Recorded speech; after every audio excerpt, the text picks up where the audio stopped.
traditional and authentic evening of Hawaiian music and hula. The songs we just sang, traditional favorites of ours. I sang about different kinds of flowers, but particularly the paninipuakea, or the flower that grows on the cactus plant. Uncle Dwight sang a song for the waterfall named Hi'ilave on the big island of Hawaii, in the valley of Waikiki, and speaking about that area. And Grant sang a song for the valley island of Maui, an area that takes us to the Hana side of Maui, an area called Waikalo. Tonight, we open up with a very traditional start. That really, it's great that we're able to do these numbers here at Halumua, and it's hard not to do traditional numbers, but that's what we're often known for here at Halumua.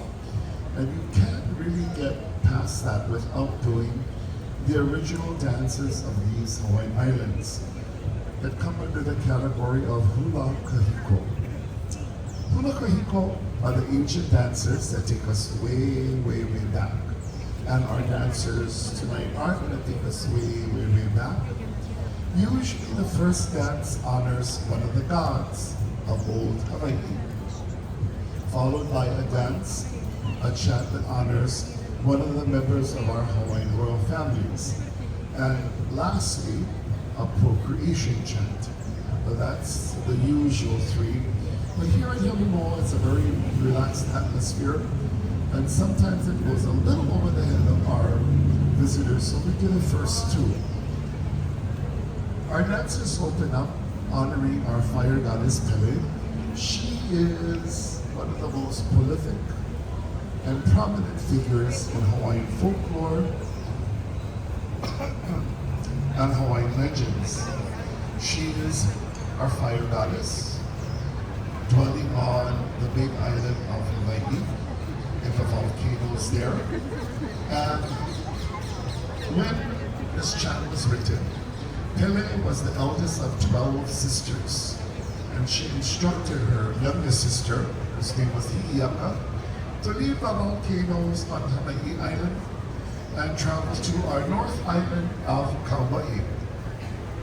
For there lived Lohiau, and Lohiau was the name of Pele's favorite. Did what her eldest sister told her to do. She went to Kauai, picked up Lohiau, and on their return voyage back to Hawaii Island, and as they neared this island of Oahu, they were met with torrential rains, thunder showers, lightning in the mountains just outside of Waikiki, called the Ko'ola Chant, a dance that honors our fire goddess Pele, her baby sister Hi'iaka, and her lover Lohiau. Ko'ola Ma Kawika. Ai, ko'ola wau I ke kua. Ako. Ko'ola wau I ke kaua, ko'ola ko mai ana kaua. Ako. Ko'ola wau I ke kaua, ko'ola ko mai ana kaua. Kai. Kaiku. Aja itu wana kai mai ana, enu mai ana, e te kuahi. Kaiku. Aja itu wana kai mai ana, enu mai ana, e te kuahi. Poe. Poe. Apo e nau, a me e malu ala, apu ka mai ana kaua.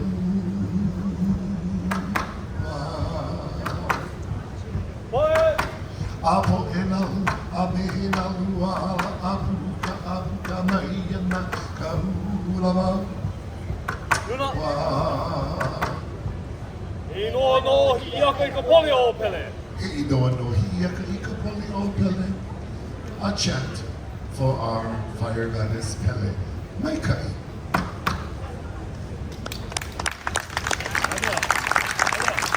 Okay, it's most obvious that you've never seen these dances, or either that this is your first trip. But not to worry, as I said earlier, we're going to keep you clued in. But once the dance is over, what do? Mahalo. So before we continue on, the first dance is always the most important. So the costume must match the first dance. Being that Pele is our fire goddess, we usually use reds and oranges, yellows, blacks, as if you've ever seen lava flowing, that's the colors you see. However, this speaks about rains in the mountains, so we use blues and greens, browns and blacks to signify the water and the land. Our two Hula maidens in the papu top and skirt. Polo.